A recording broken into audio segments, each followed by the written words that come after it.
Hi, my name is Mark Johnson. We're here at Winthrop Shoreline. Pretty quiet right now. 21st. Should be pretty busy with the Constitution. I'm going to be introducing you to a lot of folks that have, or a few folks that have taken part in the restoration of the Constitution and have special interest in it. First, we'll be going with Anita Petricone on a tour of the Constitution, and she'll update us on some of the woodworking that's been done there.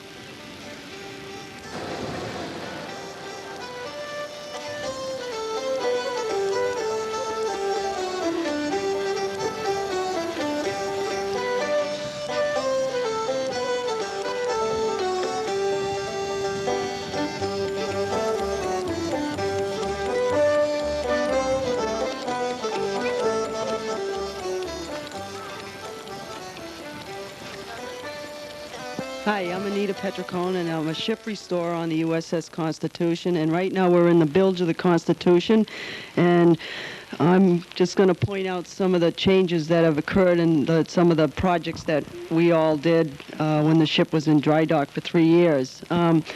You can see this is the bottom of the boat, the bilge, and you notice these large timbers here. These are called diagonal riders.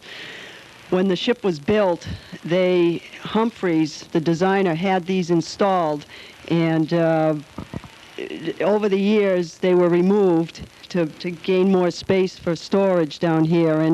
And since then, they have found documentation that they were originally installed. So we had them reinstalled, and the whole process, what took place here is they got a gang together to make plywood forms that fit right where these are, and they took the forms out and then sent them off to have them made up out of laminated white oak. And it was quite tricky snaking these in the ship. You know, when because they are all in one piece, and they go right down to the keelson. This boxed-in area has just been added recently just to cover up all the ballast. We have a lot of lead ballast under alongside the keel here.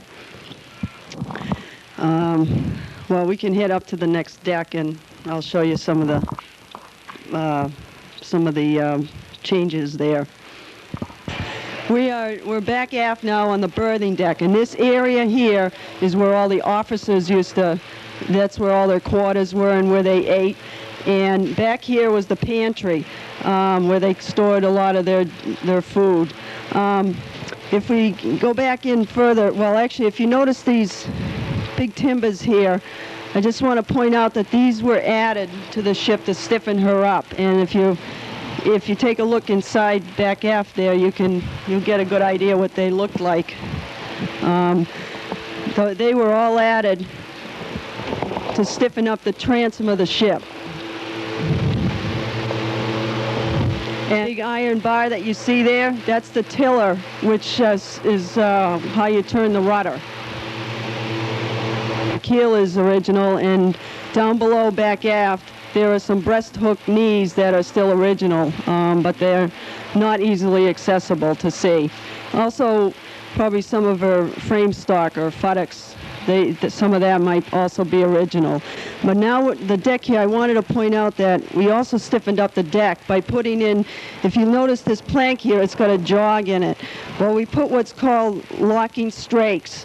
And what these do is they lock in on the deck beam below as well as lock into each other. And that would help. It's like a strap that helps stiffen the deck up.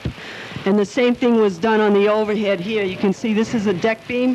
Well, up above, there are also locking strakes that lock down on these beams as well as into each other to stiffen up the deck above as well. We're moving our way forward, but right in this area here, you'll also notice these big knees. These are called standard knees, and they also were installed to stiffen the ship up between decks and to the hull. And these other knees that you see here are called hanging knees. These are all, most of these were all in good condition and they didn't get replaced. But you have here, you got your lodging knees, you got your diagonal knees, and you got hanging knees. And these are all part of the ship's structure to stiffen up the hull and the decks. I would also like to point out, to get an idea of how thick the hull is, this here is an airport. That airport is about 24 inches thick. That's right through the side of the hull, and the hull is like 24 inches thick. And on the other side of this ceiling planking here is what's called futtocks, or frame stock. And the frame stock on this ship is solid. There is no spacing between it. So it's almost like a sheet of molded plywood, and except that it's 24 inches thick. So you have the ceiling planking here on the inside, then you got your frame stock running up and down, and then outside you have your hull planking. And the total makes for about 24 inches. If you want, we can head forward and I'll show you some more timbers that we've added to stiffen the ship up. Now we're all the way up forward on the berthing deck here. And as you can see, we've also added these knees to stiffen up the bow, just as was seen back aft. So this is like all new, and in addition to her original construction to stiffen the ship up. This is the next deck above, and it's called the gun deck. And basically, what we did here was more of the same as down below, except we added all these knees. These are all new, and we also reinforced the side of the ship on this level. And what we did was these thick strakes here, these ceiling planks. These were added and through bolted to the outside of the hull, and it's like a girdle that completely goes around the ship. And this was done to stiffen the ship up.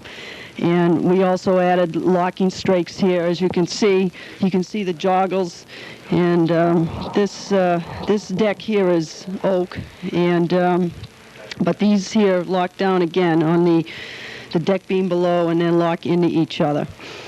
And the way that these are secured to the deck is they're pinned with large iron pins, and then they're bunged over. This is called a bung, and it's just a wooden plug that covers the end of the nail or the spike, so that water won't get in there and rust it out.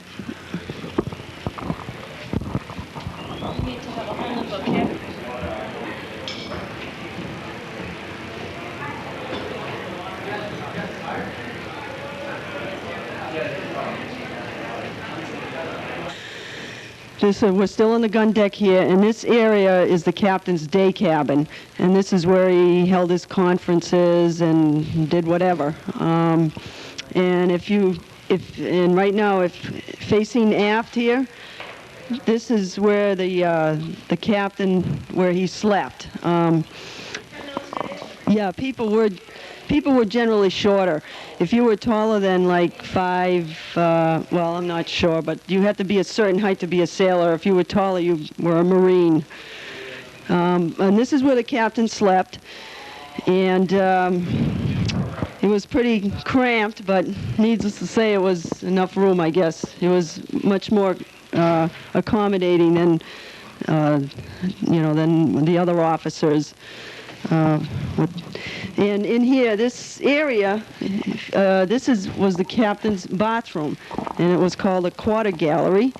And there's one of these on each side of the ship. And the Commodore of the Navy, when he was on board, he would stay on the other side of this area, because there's exactly a mirror setup on the other side of the ship back aft here.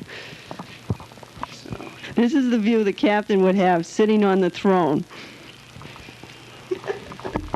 This is the captain's bed, and it's made out of mahogany, and it's been stained and varnished or whatever finish. I'm not sure what the finish is, but it is Honduras mahogany. This is the spar deck, and right now we're facing aft. And as far as reconstruction that took place here, most of this deck is new. It's fir. And so this has been, most of this has all been replaced here. We also did, on this deck, we also added these thick strakes here, which are also locking strakes, just like on the other decks. And these lock down again on the deck beams and into each other. And the waterways here, this big piece which sets in, that's all new. That's been replaced all the way around the ship as well. Also, that's all been replaced is all the these sheet bits are new, and all the fife rails, and all these on the side here, all the pin rails are new, and they all new belaying pins. And most of this wood that's new that you see that's all varnished here is all made out of live oak. And live oak was indigenous to the Georgia, the Carolinas, the Florida area, and that particular species does not grow anywhere else in the world. And this is the stuff that her frame stock is made out of. And this stuff is so dense that it'll sink if you drop it in the water. And it's very hard wood and durable. So all the pin rails and along the side here, and all these sheet bits and fife rails are all brand new. And that was what was originally used on the ship. Okay, my name is Rick Robbins. I'm a ship restorer for the USS Constitution, and I'm presently, during this sail training, I'm the main topmast captain. My job is primarily to get the commands from the deck, the mast captain down on the deck. He yells them up to me, and I in turn relay them to the sailors who are out on the yardarms in order to set the sail. Once the sail is set and off we go, the sailors go down below, and we go on our merry way for the sail. The main topsail that I'm responsible for is 1,100 pounds, and it takes probably 16 to 20 people out on the yardarms to furl it up. Yesterday we went out on the sail, as I heard you already were told, and it was very successful. We ended up going, it was almost 7 knots, I think it was, and it was really a sight to behold for the first time in 116 years, I guess it is. And although we were still tethered to the tug behind us, it was almost like a dog on a leash. It was exciting that the ship had a heel to it, and it had a bow wave, and it was just something to see. And we're all anticipating on the 21st of July, when we go for our official sail, when we'll drop the tow and be on. I'm sure everybody on the ship is going to go crazy. But I don't know, just of the sailing process. We go aloft. We all go out on the yardarm and undo what are called gaskets, which are the lines that are used to secure the sail to the yardarm when it's all furled up. So we'll go out there and undo these gaskets and push the sail off the yardarm. And then at a point when everybody has their gaskets all coiled back up again, we yell down to the main deck that we're all set, and the sailors will lay down to the fighting top, which is a platform that you see about halfway up the mast. And at that point, down on the main deck, they will take and haul out on the sheets, which pull the bottom corner of the sail out to the lower yard arm, and now we have the sail fully in a square position. And then what they do is they haul the yard arm that the sail is attached to up, so we fill the sail right up at that point. And then they go through the regular sailing maneuvers, which would be, a port tack or a starboard tack, or wearing the ship, which has the wind from the back. And that, we go along with that. And at some point in time, when the captain determines we've had enough sailing, which I think most of the people on the ship wouldn't have enough at any point, but we have to stop at some time, he in turn sends everybody aloft again, and they lower the yard arm. They clew up the sail, which is to bring the corners that were brought out in the past. They bring them up in, and the sail more or less collapses, loses all its wind. And then all the sailors lay out onto the yard arm again, clip in with their safety harnesses, and we all in unison start hauling up the sail right across. And we try to stay in sync so it comes up in an easy fashion. Once that's all brought up, we wrap the gaskets back around it again so that it's stowed properly, and then we're done, and we lay down to the deck, and we're all set. And that's it. Okay, I've had extensive boat rebuilding on my own, and then I was working down in Plymouth Plantation on the Mayflower 2, involved in a project there where we did a lot of deck beam replacements. We replaced most of the main decking, and then I was a crew on that ship as well when we went out for sails, went over to Provincetown. And the only difference down at Plymouth Plantation is you had to dress up in the period costumes, which in a summer sail is pretty hot because they're all woolen. But it's mostly having a boat building background. The sails themselves were made by Nat Wilson. Some of them, most of them were made by Nat Wilson, who's a sailmaker in Maine. And there was 2 that I know of that were made here by M&R on the 3rd deck where the riggers work. I know the mainsail is 1,100 pounds, and I think the mizzen is 800, and I'm not sure what the fore is, probably somewhere in between because it is size-wise as well. And it's made of a synthetic material that it's called Oceanus, and it's made to look like the original material, but from what I hear, it's half the weight. But it is a synthetic, and when we furl it up, it also has a solar shield on it that the UV panel that's more or less to protect it from the sunlight. But it's less prone to rot, and it should be, a good investment for any future use they do with it as far as longevity of the product.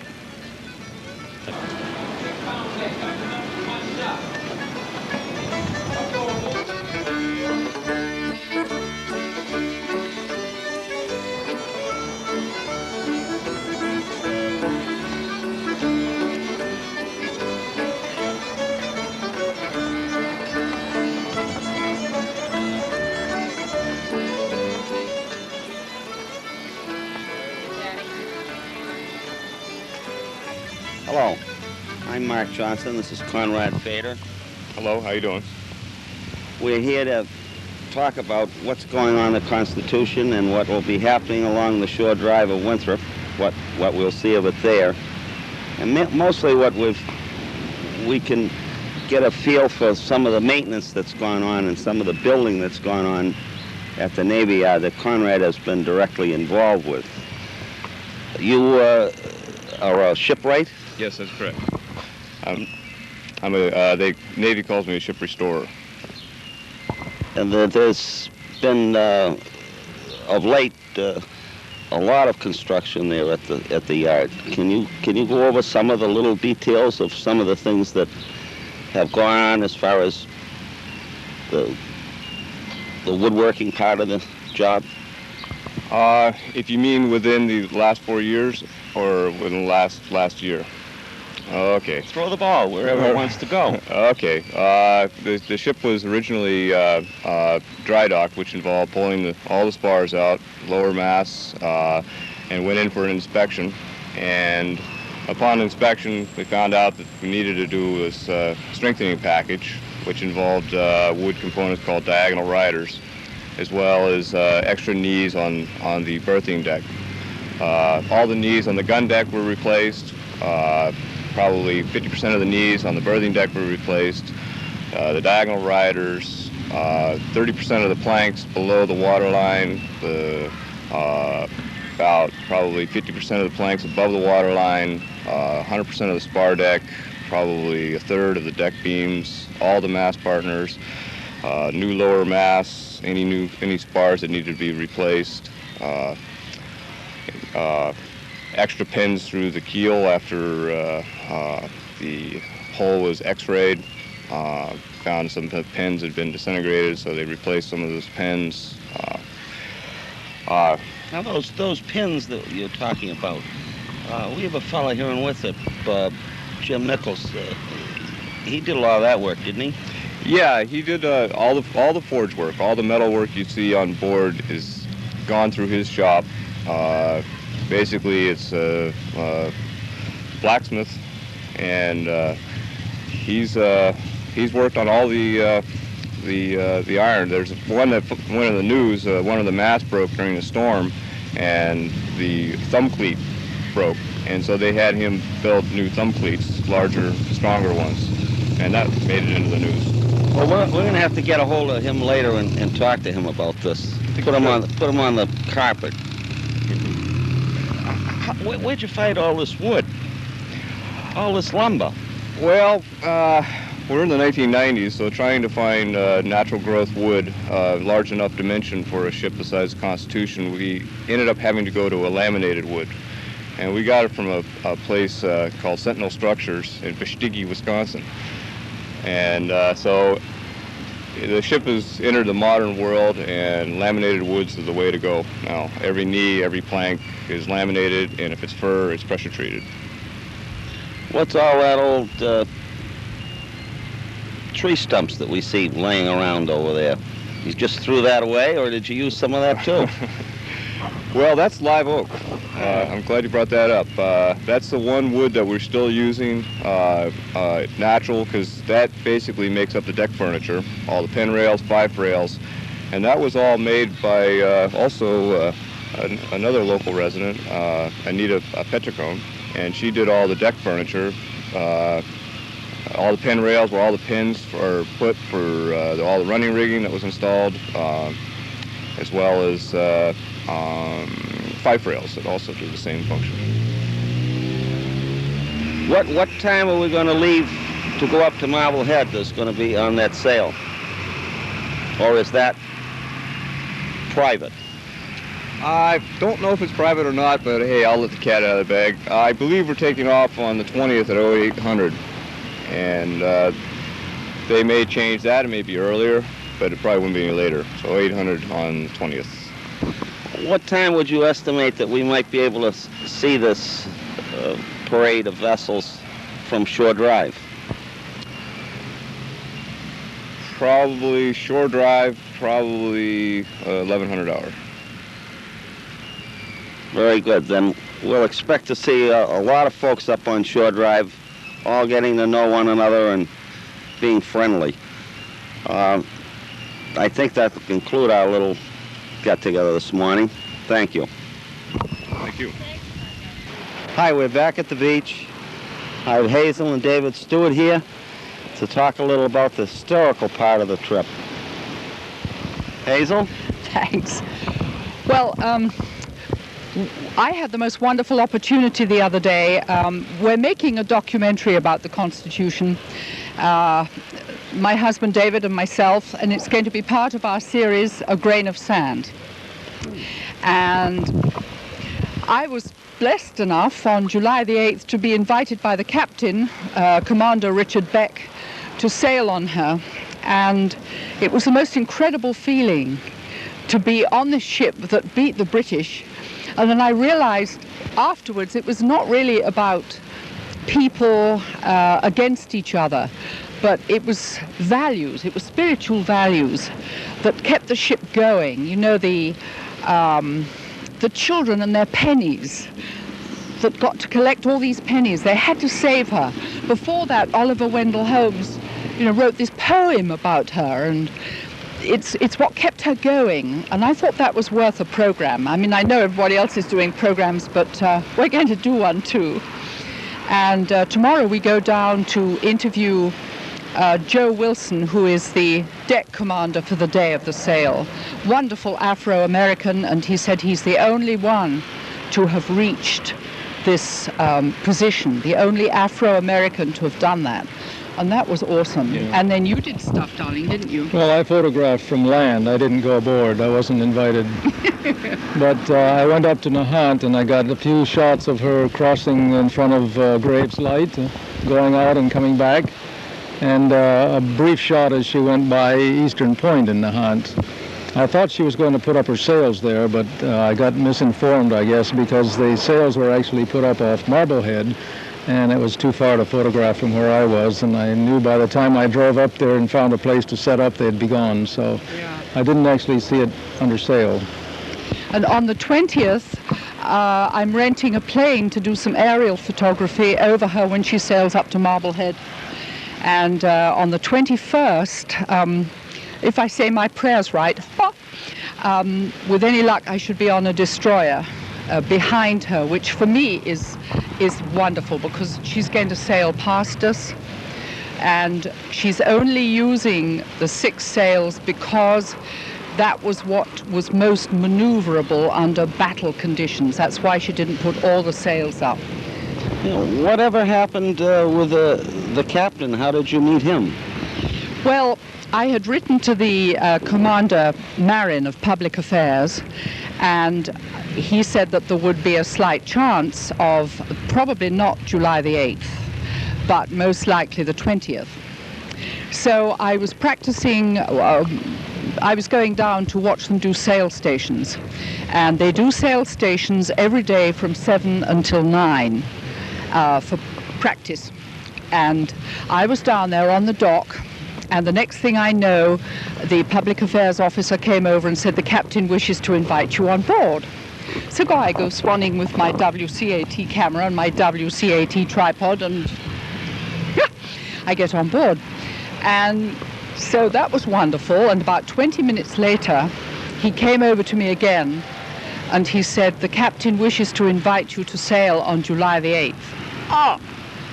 And so my face showed everything. And the captain yelled across, and he said, your perseverance has paid off. Wasn't that absolutely? But he is a very special man. Richard Beck, he's going on to teach history at Southborough, Massachusetts. Yes.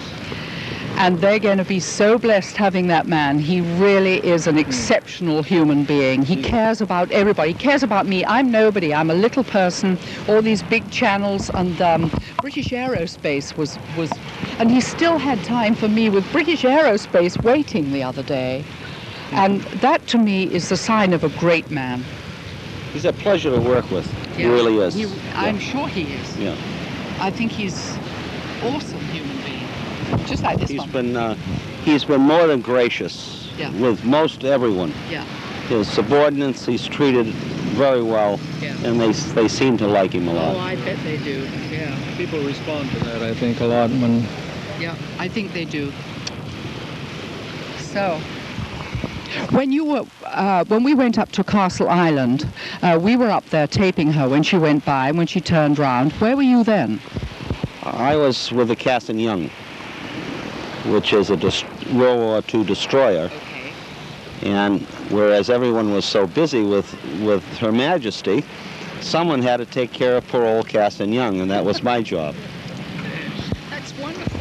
And where are you going to be on the 21st? The 21st, I'll be tending the lines for the Constitution, and then I'll come up alongside and provide fire protection for her with our pumps. Excellent. And then he says it's not important. So how long have you been sailing? About 55 years. You don't look old enough. Well, I started when I was about 3, so... With a little sailboat on a pond. Well, helping out on sailboats as a youngster. Really? Yeah. Just as pleasure or work? Always pleasure. That's wonderful. No. It's never work, No. even when you're paid. Right. Well, we're not paid either, so... It's going to be a great day. I think so. Yep. We now have Steve Nichols that was jogging by here, and we grabbed him right off the main street. Good morning, Steve. Hi, good morning, Mark. We've been discussing you earlier in your part in the Constitution, and I'd also like to mention that Steve is an ex-employee of the National Park Service, too, up there at Saugus Iron Works, where he used to pump the bellows. And That's correct. That's correct, Mark. we had mentioned earlier before you came that you had been working on a lot of the fittings on the vessel. I also know that you've done some work on some armament, and I thought maybe you could go over a few of the things that you've done. Yeah. Yeah, my overall responsibility was for the ironwork on the ship during the overhaul in dry dock, and when she just came out of dock too, there was also more work. And basically, it went from soup to nuts because I did everything, like Mark says. I did some armament, which was not, well, I made some copies that's from 1797 naval cutlasses, and they were used as presentation pieces for who I don't know, and where they went I don't know. But they were copies of what I was told was the issue cutlass on the ship when she was in service, if that's clear. Is that clear enough? Okay. Very good. One of the things that a lot of people are familiar with, as far as you're concerned, is the banding of the masts. Oh, yeah.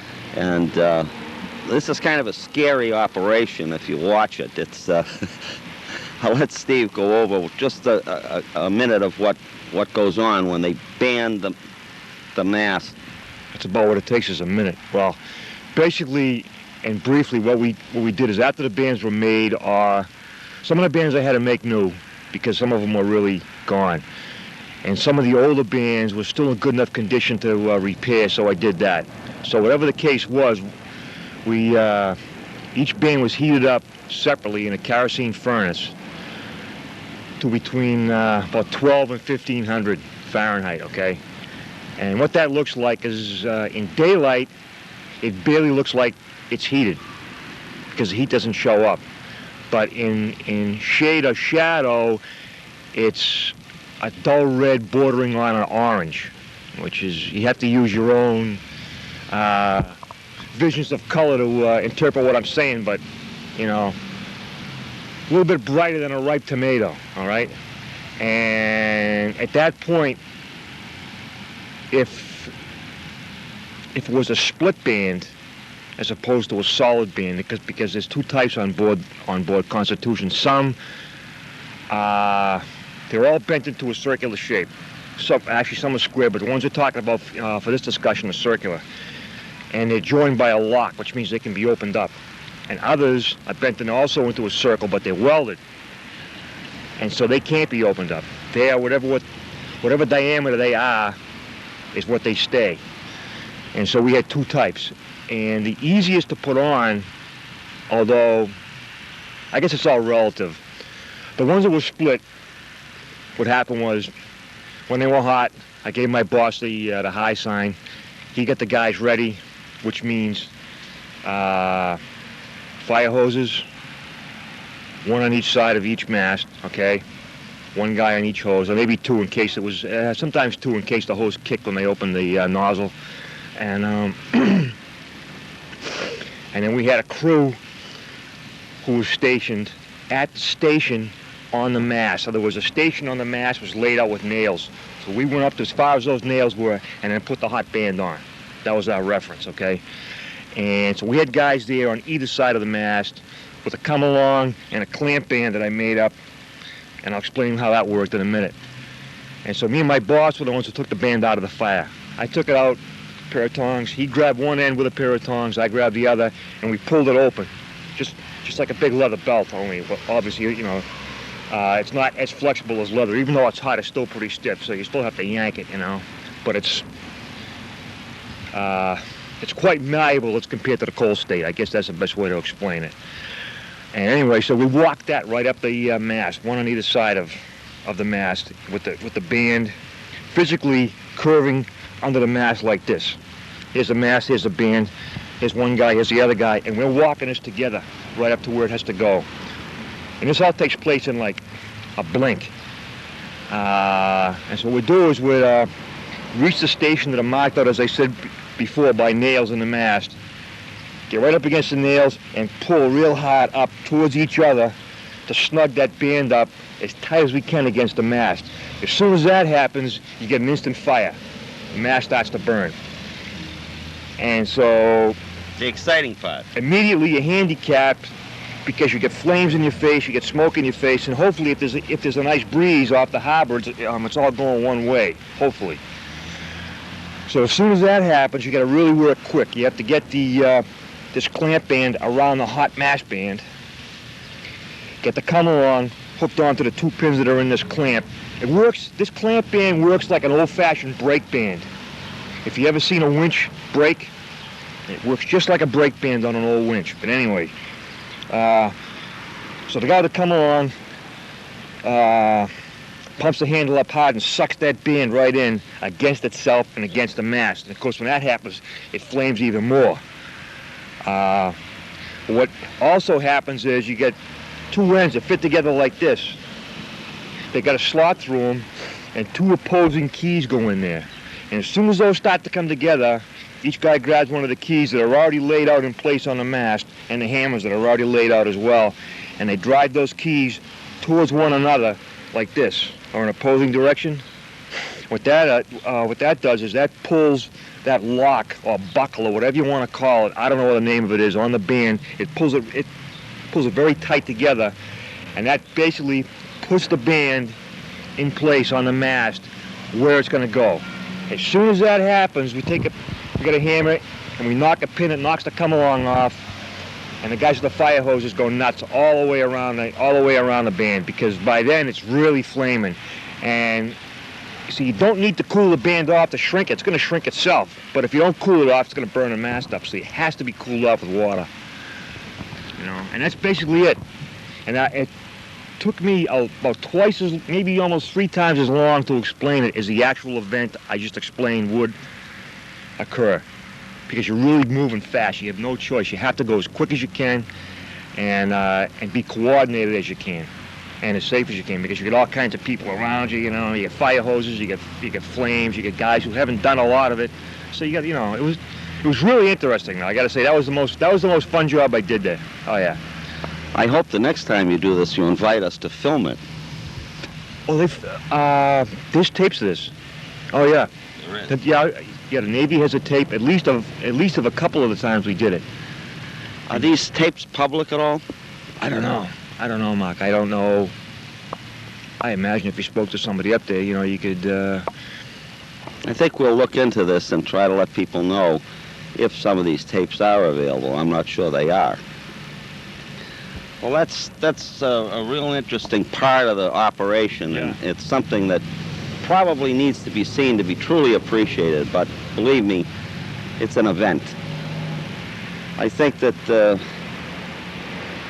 most of the time, all the people on that ship all have unique little jobs that they've done and can tell these stories one after another. The work that's been done there is so extensive that the ship has literally been near rebuilt to the point where you could practically say they could have built a new ship for the work that's been involved here.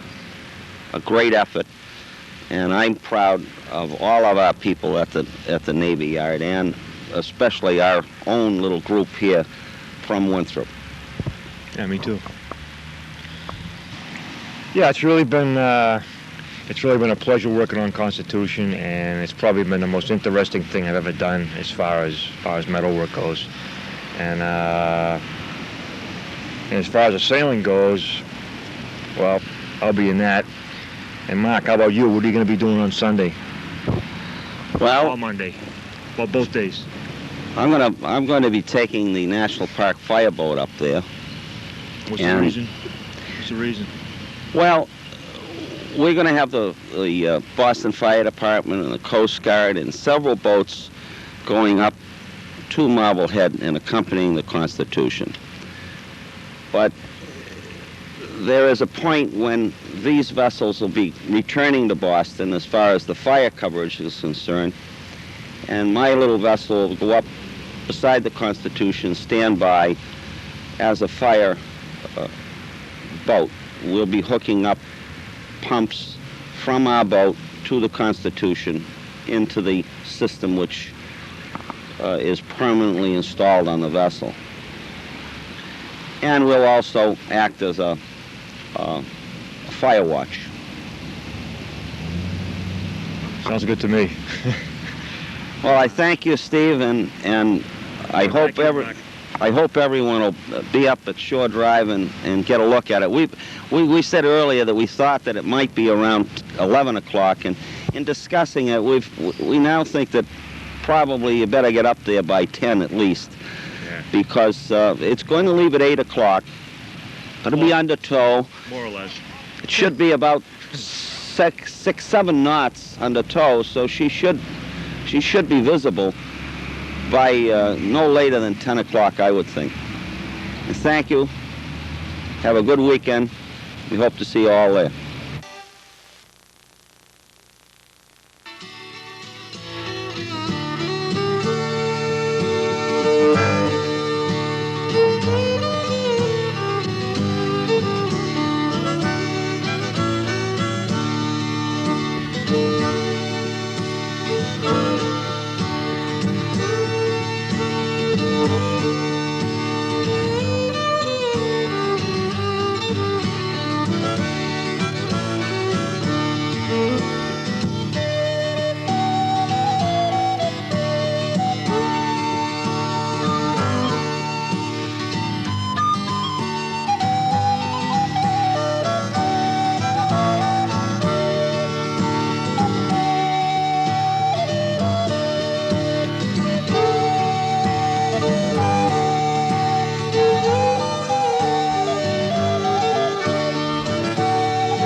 Hi, my name is Anita Petricone, and I've been restoring wooden boats and repairing them for 35 years. In 1992, I was hired to work on the USS Constitution, and I was hired along with about 60 other carpenters. It was sort of a miracle how I came to find out about this job. It was actually going to start up, and I found out about it from a friend of mine, and the job was going to start in 2 weeks, and my friend suggested that I apply for it. And I thought about it, and I thought, I don't think I want to go there because I'd be the only woman there, and I didn't want to be dealing with being the only woman on an all-male job site. So I didn't really intend to apply, but within the course of 3 or 4 days, something told me I better apply for the job. So what I did was scrounge up an application. It took me 3 days to fill out the application. It was like, if you've ever filled out a government application, it was like this long with about 10 pages, and I spent 3 solid days filling it out. And then I'm all done with it, and we're coming up on Memorial Day weekend. And it was like that Friday. So I call up the Barnes building where I'm supposed to mail this application to, and I didn't want to go into town on the long weekend because of traffic. So I called them. Luckily, I even got through to the right person, and I said, I filled out this application for a ship restorer position on the Constitution, and can I mail it to you? And she told me, she said, you better bring that in, because the job's shutting down as of today. In other words, that's the cutoff point. And so I drove in, I got in 20 minutes, which was a miracle. I went and met her, gave her the application, and I remember her telling me, she said, you know, you ought to also apply for, they have different levels, like, you know, I'm not sure. Well, she told me to apply for an 8 as well as a 10, so I did both, and after the long weekend, I got a call the next day, on that Tuesday, like 4 days later, saying that I had been hired. And I know for a fact that many of the carpenters that were wanting to get on that job, they had applied 2 years in advance, and they had to reapply every 6 months for the whole duration. And I found out about it 2 weeks beforehand, and I literally got the job within a 5-day period. So to me, that was sort of a miracle. And certainly working on that ship is the peak of my career, because she is one special ship. Anyway, it required all, when I started the job, I already had 22 years of boat restoration skills behind me, and that job required all those skills and then some, because the jobs that were handed to me required me to, I had to invent a lot of jigs and special rigs to make a lot of the parts that I made for the ship. And at that, you know, I also want to mention that I felt like a kid in a candy store, because this was a self-sufficient shop. This shop was set up from soup to nuts. They had a blacksmith, and they had a machinist, and we had the whole 9 yards. When it took them 10 years in the making to set this job up, to do this. And one thing that comes to mind is all the copper that was used to copper her bottom. They depleted the entire stock of copper sheathing in this country in order to, they gathered it all up, and all the other materials, all the wood that was gathered. It took them 10 years to collect all the materials to do this 5-year restoration. And on that note, I'd like to start with the first project. This is a lignum vitae deadeye, and what these do, they're actually part of the standing rigging. You've got your masts, and then you have rigging going down along the outside of the ship, and there's a type of block and tackle system, but these are made with deadeyes. And what these would do, all the lines would wrap around, all the ropes would wrap inside these, you know, deadeyes, and they would be able to cinch and tweak the masts, you know, twist them any way they want, you know, either forward or back or sideways, to try to adjust the rigging for whatever the conditions were. And lignum vitae, I've never worked with in my life, and this is a very dense wood that is as hard as brass, and you really have to machine it like brass, and it'll sink if you throw it in salt water. So I was given this project to start replacing deadeyes. This is the first phase. We got these huge trunks, and they came in like 4 to 6 feet long, and that piece there is, I would say it's maybe 12 inches in diameter, 14 inches, and that block there probably weighs about 60, 70 pounds. And my first step was I put it on this milling machine, which is a machine that can pretty much duplicate itself. And I would bore out the holes, and then after I did that, I would set it up. I had to chisel out go against the grain. See, I set the jig up. I set up the piece at an angle so that the bits could actually go against the grain and chisel out most of the U-shaped throat in the piece. And this was the next phase where I would use the grinder or I would put it on a spindle sander and I would actually clean out the insides of it. And then the first picture you saw was the finished product. And I did quite a few of these. And this is my next project. I had a lot of other projects in between, but here I am.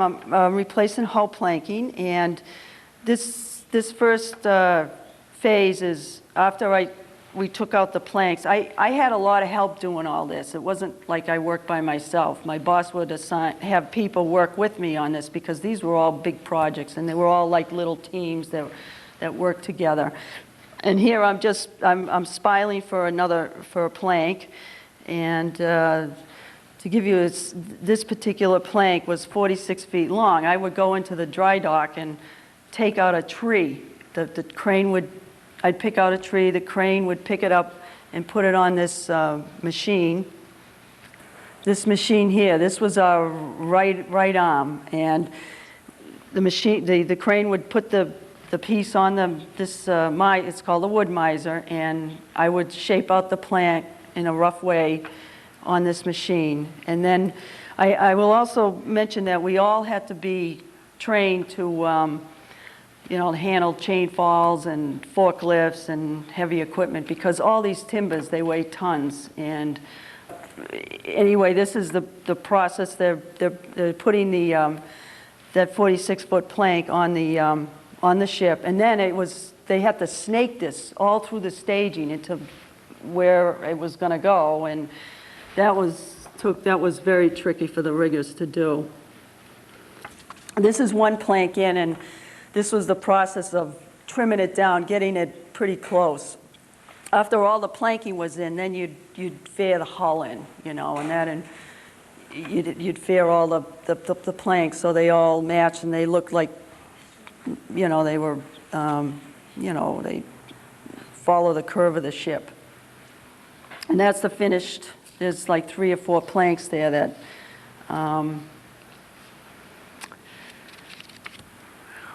This is the spa deck, and on the spa deck, this was the biggest project that I did. I pretty much fabricated all the varnished parts on the spa deck. There were some that I didn't do, but all the fife rails, all the pin rails, the breast hook rail, the sheet bits, the bracing knees on the 4 sheet bits.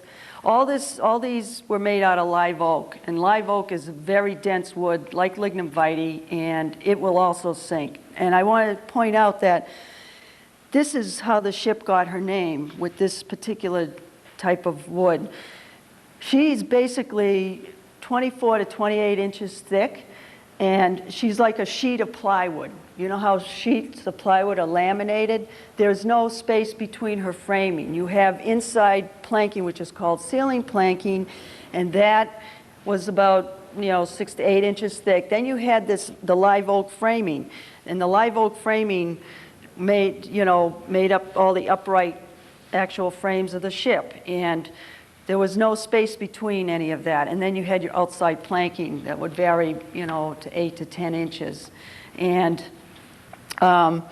she got her name, Old Ironsides, because when the British started bouncing cannonballs off her, the cannonballs would bounce off the ship, and I think this is what they said. They were saying, "Huzzah! Her sides are made of iron," and it's because they couldn't penetrate that solid hull, and it's because she had no spacing between her frame stock.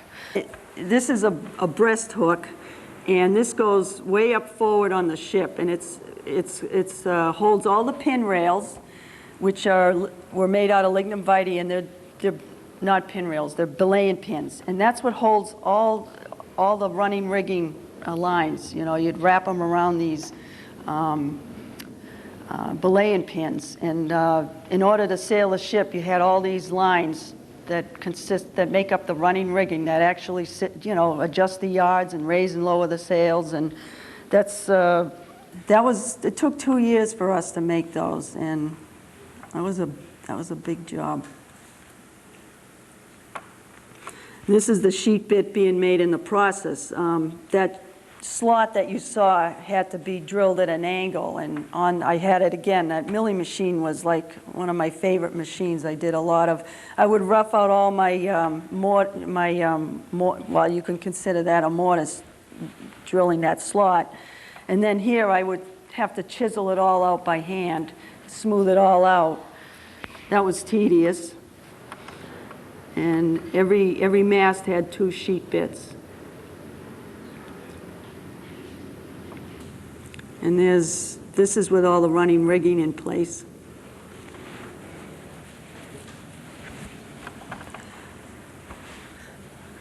We're getting down to the finished work now, and this is the bulkhead that separates the captain's day cabin from the rest of the ship. And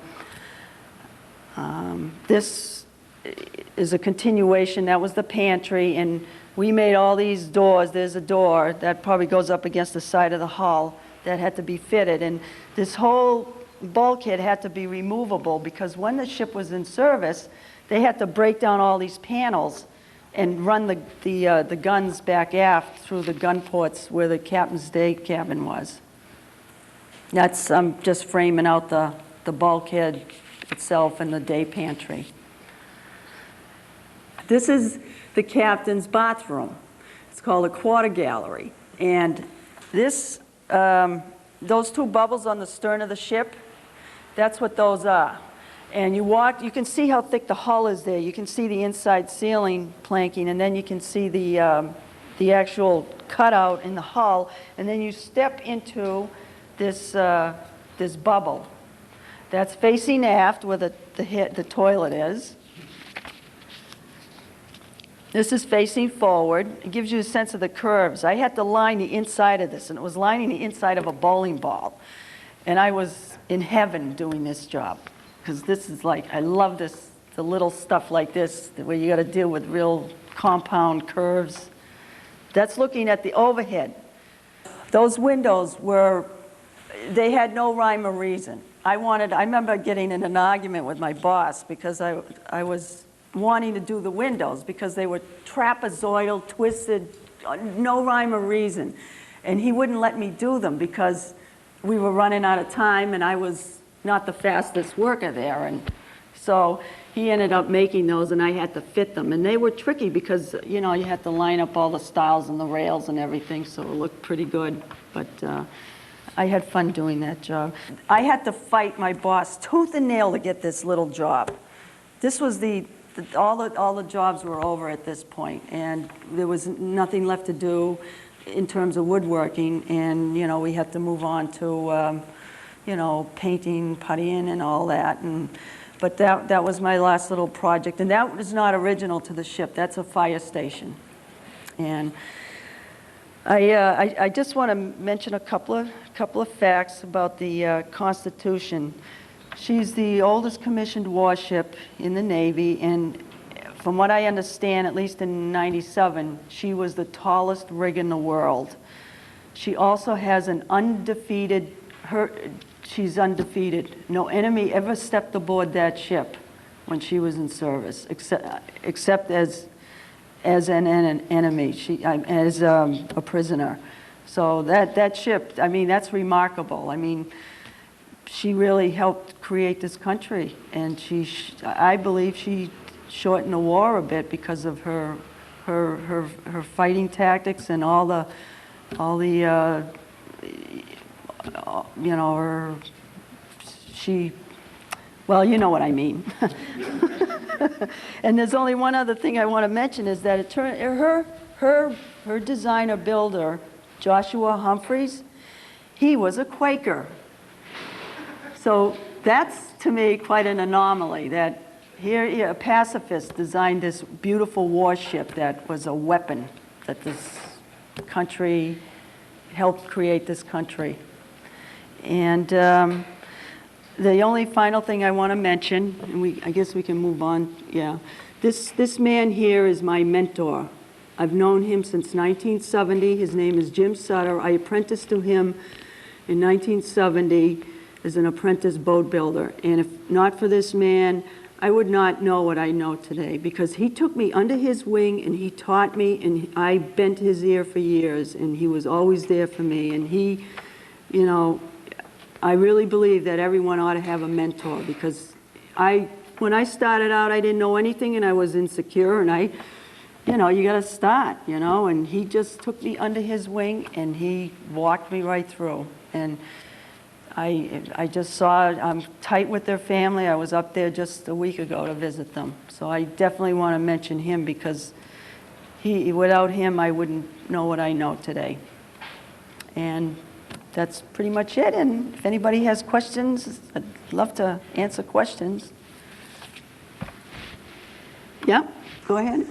Peter, are you saying that the frame stock was absolutely side by side? That there is no spacing between the frames? Maybe an inch or two. And the second question was, how much of the boat is original? How much of the boat is original?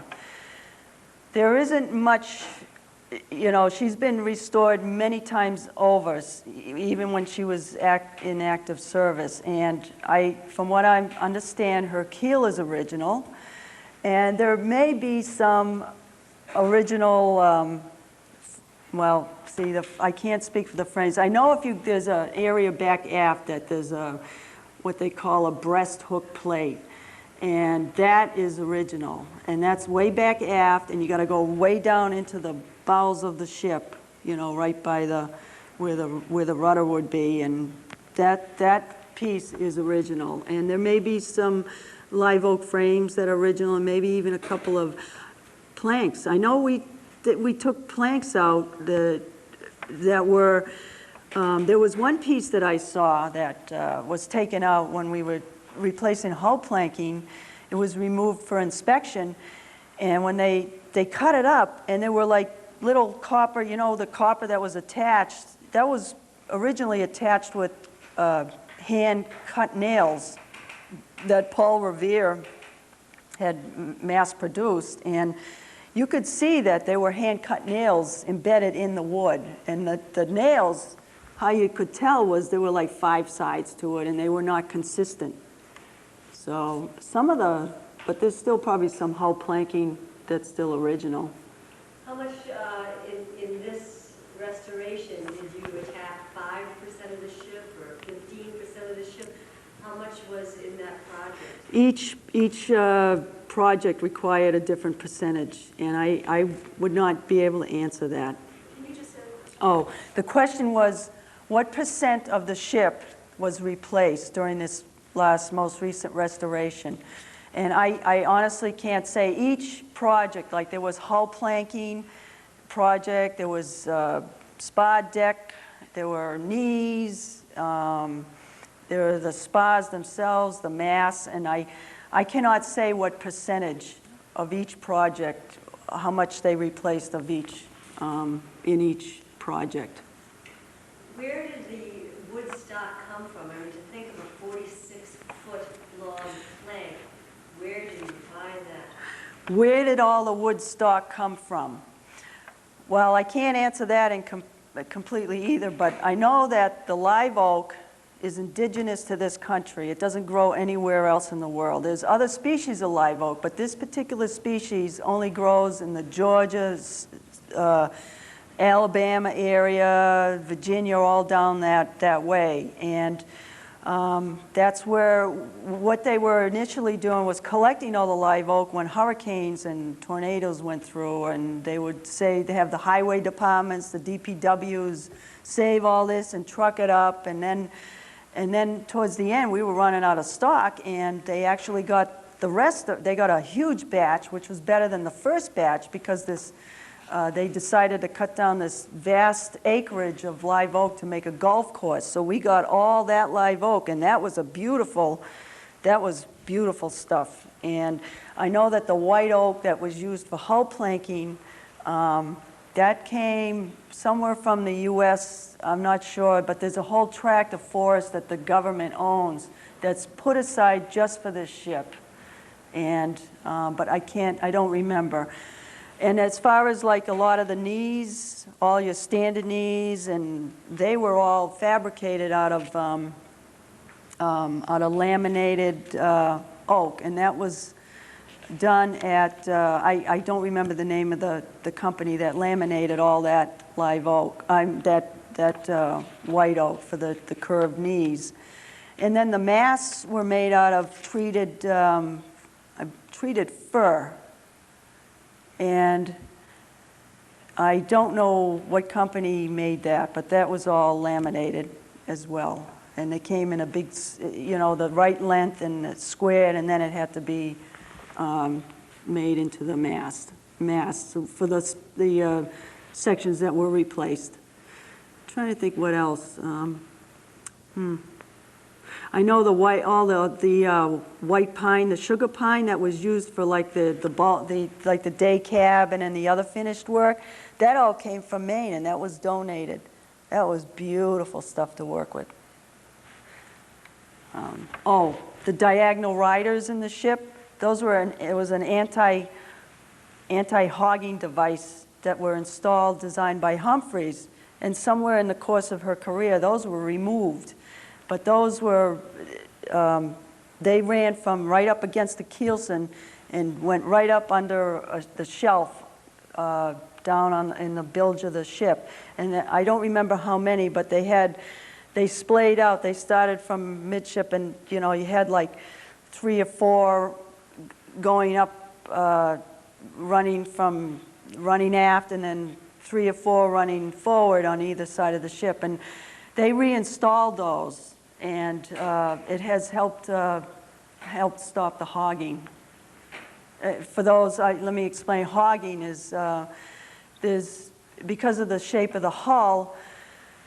There's so much pressure of water against her midship because it's a lot of water being displaced, and it causes the keel to deflect in the midship area, so that the keel, if you're looking along broadside of the ship, the keel does this. And she had quite a bit of hog in her when we hauled her out, but I don't remember the exact figure, but it was a lot. And they had to slowly straighten her out on the ways in the dry dock, and when they did, they installed those, put those diagonal riders in. And I'm not sure what the hog is today, but it arrested quite a bit of it. Yes. When you were speaking about the curved pieces you did you cut those curves or steam the wood and bend them? When you were doing the bow, when you showed the photo of the curvature? The question is, he's referring to the breast hook plate in the bow of the ship, the live oak breast rail, excuse me. That piece was, he's asking if I cut those out or were they steamed. Those were sawn. Those were sawn. They were sawn on a bandsaw, or I may have used the chainsaw to cut it. I may have used the chainsaw on one side and a bandsaw on the other side. You're welcome. Did you go through a lot of drill bits with the hardwood? Did I go through a lot of drill bits with the hardwood? I certainly did.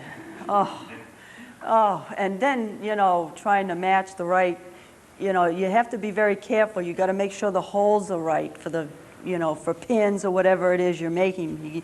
You were dealing with bits that were in, 32nd of an inch increments, but that was an ongoing thing to try to keep the bits sharpened. And we had a machinist there, and he, would make sure that everything was, nice and sharp. The collection of people that came to work on this ship, I mean, they had to come from someplace and disperse. We had 60 craftsmen. Where have these people gone? There aren't too many jobs like this that come up. And this was 10 years in the making. Where is that talent dispersed to? I honestly have no idea. I know that we have one, the blacksmith is here tonight, and, I'm sorry.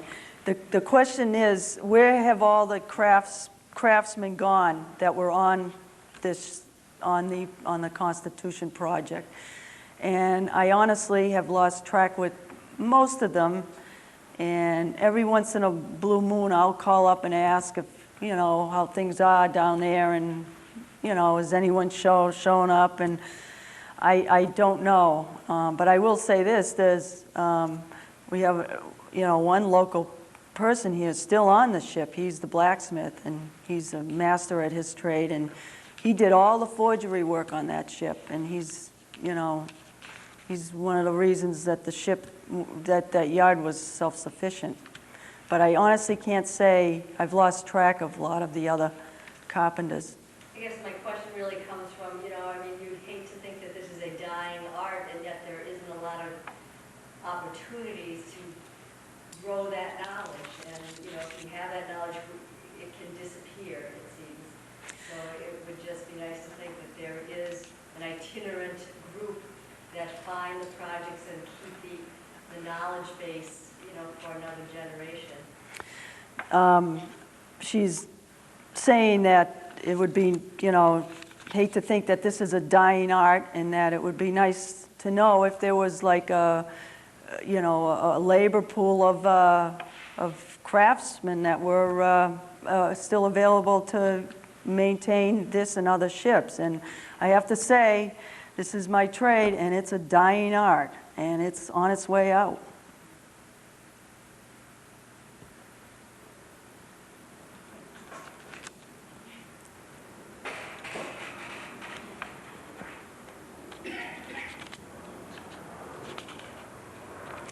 You were concerned when you were applying that you didn't want to apply being the only woman with an all-man crew. Did you end up being the only woman?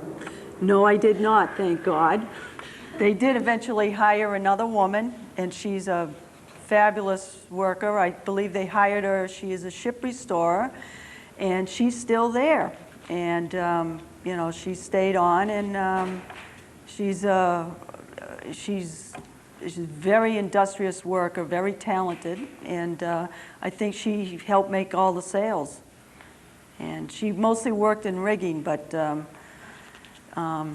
they definitely, you know, they did hire another woman down the road, and she stayed on. And where do you go from here if that job is finished? Well, the job finished in '97. I went back self-employed, restoring boats, and I've since taken on some fairly big jobs, you know, restoring. I was on a 55-foot Chris Craft for about 10 months, rebuilding that, the house on that boat. It was a custom-built Chris Craft. Well, I applaud you. You're obviously very passionate about what you do. I love boats. I love ships, and I feel really fortunate to have been on the Constitution, because that ship is alive, and it's not a coincidence she's with us today.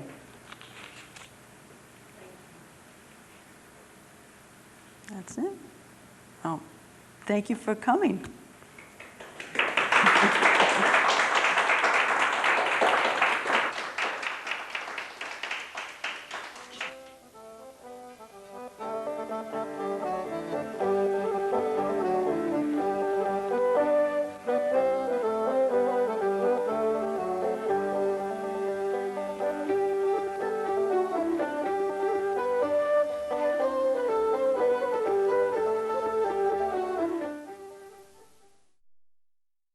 And finally tonight, remember woodshop class? Did you take that? I did, yes. I was not too great at it. A lot of birdhouses? No, it was never that advanced. Here in the Boston area, vocational students from all over the state are getting to use their budding carpentry skills on a piece of American history.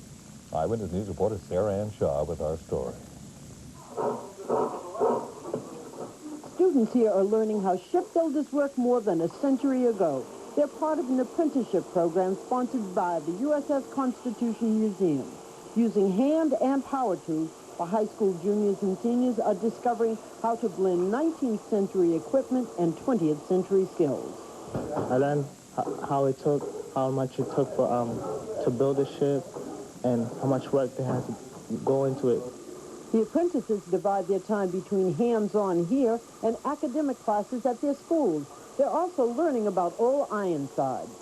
Like before the program, I didn't really know too much about the Constitution or even where it was and stuff until I came over here. I learned a lot about the boat and the Navy Yard. I didn't know a lot about Boston. I'm from the South Shore, so I learned a lot about Boston driving in.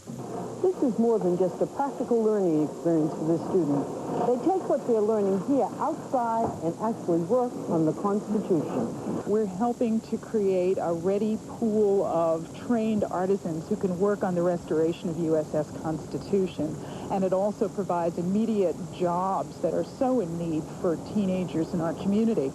All of the apprentices said they hope being in this program will mean they'll get a job when they graduate from high school. The museum director wants to see the program grow so more can become enrolled. Sarah Ann Shaw, TV4 Eyewitness News.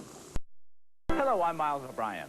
A ship that ruled the sea in the early 1800s is in dry dock at the moment, getting a complete overhaul. The restoration relies on a combination of modern technology and old-fashioned sentiment. In Boston Harbor, where the American Revolution was born, they are restoring an enduring symbol of America's fight for freedom. It's an honor to work on the old lady, and we're going to keep her going. She is the backbone to this country. Without her, there would be no United States. She is the USS Constitution. Completed in 1797, she is the oldest commissioned warship in the world, a 44-gun frigate which never lost a battle at sea. Her war days ended in 1815. Today, she fights a battle with the elements as she hosts 1 million tourists a year. Any wooden ship, no matter how well it's built, seeps a little water. At the time she was built, she was the most technologically advanced warship in the world. Among the many innovations, a 21-inch thick oak hull. During the War of 1812, British cannonballs literally bounced off that hull, and she earned the nickname Old Ironsides. Over the years, the ship has been overhauled, modified, and fortunately demodified about a half-dozen times. This time around, the old world craftsmen are forging ahead with help from technology never used before to restore a wooden ship. In the old days, they found rotted wood by drilling a series of holes. Today, restorers use sound waves to pinpoint rot in beams and planks. Problem areas show up because sound waves travel faster through healthy wood.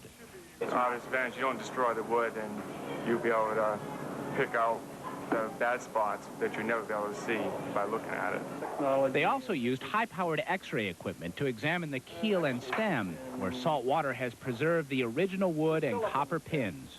Now these pins, you can see their diameter decreases. So we know there's a potential there for a problem. But the biggest problem facing the Constitution's captain was the so-called hogging of the keel. The keel in the middle was actually bowing up and rising in the middle. That concerned us because unchecked, obviously, it could possibly break. To solve the problem, restorers combed through detailed specifications handwritten 200 years ago by shipbuilder Joshua Humphreys. 6 pair on each side and 3 principal pieces. Diagonal riders designed to stiffen the hull were removed during a previous restoration. Using a scale model, engineers tested Humphreys' design and found it does minimize sagging. So laminated oak diagonals will be installed, which pleases craftsmen working to keep Old Ironsides structurally sound and yet historically accurate. It would be a shame if we went in and just arbitrarily used composite materials or something foreign, a material foreign to the ship, that if it was not absolutely necessary. As a result, the Navy is constantly looking for wood from rare live oak trees. Their curved yet incredibly strong branches were a favorite of 18th century shipbuilders. Restorers here have learned the old ways are often the best ways. Yes, some aspects, like there's a lot of ways to do this, but you got to do it by hand. There's no easy way. I feel like one of the cathedral builders of the 14th century was, I mean, this is our national monument, and she's alive. She's definitely alive. Like the document for which she is named, the Constitution is alive and protected by loving hands.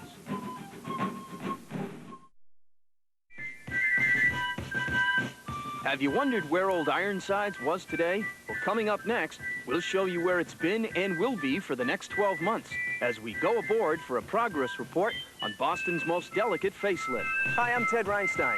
As Independence Day activities wind down in the Boston area, you may have been aware that one of the major players in the traditional festivities was conspicuously absent this year, the USS Constitution, more affectionately known, of course, as Old Ironsides. Typically, it signals the start of the nation's Independence Day observance by making its turnaround cruise in Boston Harbor and firing off a 21-gun salute. But a ship that is out of the water is very difficult to sail. Fact is, Old Ironsides has been in dry dock for most of the past year, undergoing an inspection and restoration process, which is only appropriate for a 194-year-old. On the top deck here this morning is a gentleman who can pretty much go wherever he feels like on board. He is Captain Rick Amaral, 63rd Commanding Officer of the USS Constitution. Thanks for being with us this morning. Welcome aboard, Ted. Thank you, sir. Tell me, you know, I'm curious. There are other historical landmarks in Boston that are older, that are more accessible. What do you think it is about this ship that accounts for its enduring mystique? Well, I think one of the factors is that when this nation was a very young nation, we found ourselves at war again in 1812 with the British. And this ship, Constitution, set sail and went into battle with a British warship, the Guerriere, and defeated her. As a matter of fact, was victorious in every battle she ever fought in. And I think that has endured over the century, over the 195 years of her existence, and has made her a certain part of America's fabric in her history. Of course, it was in that battle that it earned its nickname.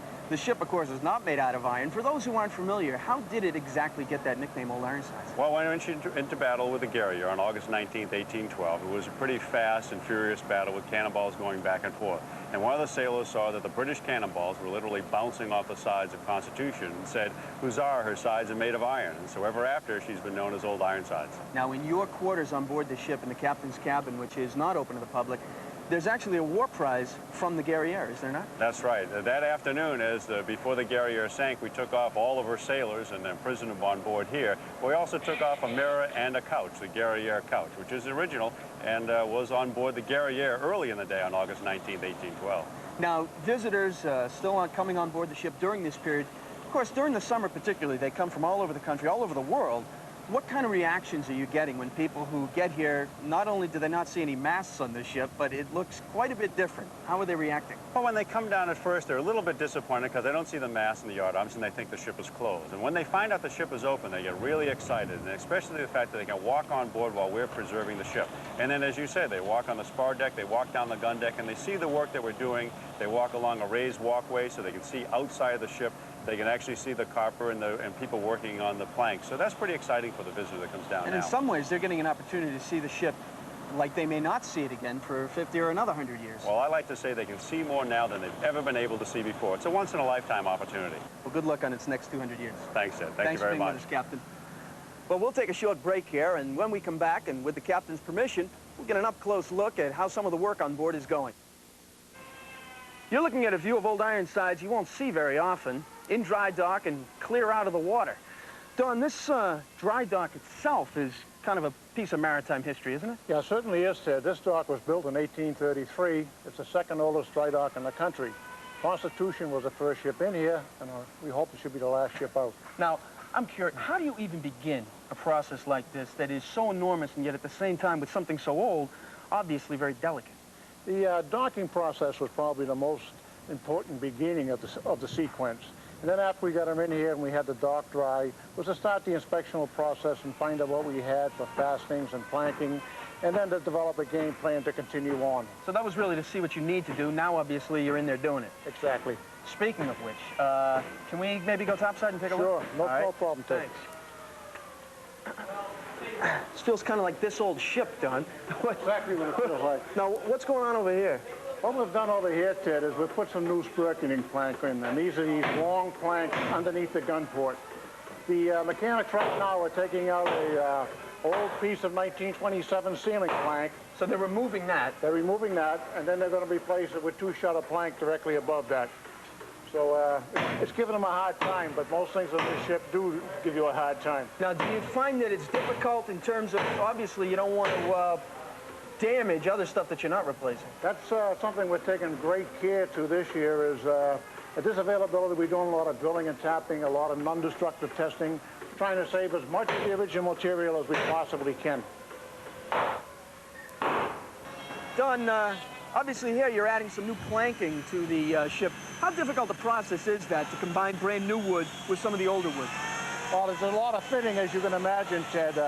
We get a lot of solid white oak plank from Crane, Indiana. They lift the template, make a new plank, and fit it into the old opening where the older plank came out. So they're just sanding it all down now, then that'll be recaulked and painted? These plank have been fitted, they've been fastened, and the only thing left is to finish sand them and to caulk them. Now, actually, through that opening, it looks like the captain's cabin, no? That's exactly right. Is that why they're working so carefully there? Right. We have the starboard quarter gallery off, and that is the entrance to the captain's cabin right there. Now, you mentioned before Anita here working on the sanding. How many women do you have on the crew? Anita is the only woman we have on the production force. Good for her.